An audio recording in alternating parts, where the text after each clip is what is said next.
So ngayon mga Cubs, bibiyahe tayo ngayong araw, ngayong linggo. Travel ako ng motor mula sa Santo Domingo, Minali, Pampanga hanggang Caloocan City. Ayan.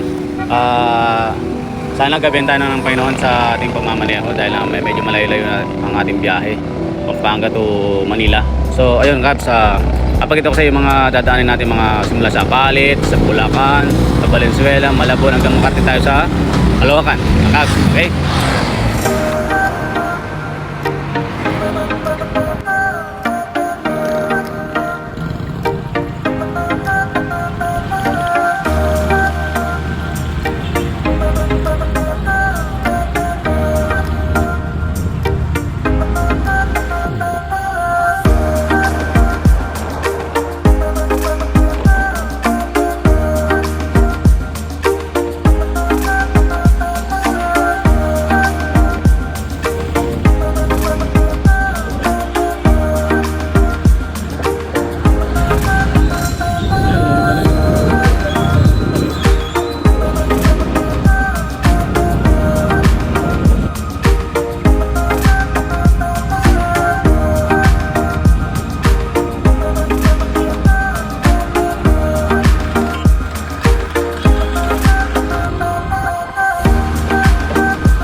Mga Cubs, orating na tayo sa sa Malabon City. Dito na tayo sa Longos, Malabon, lapit na sa bahay.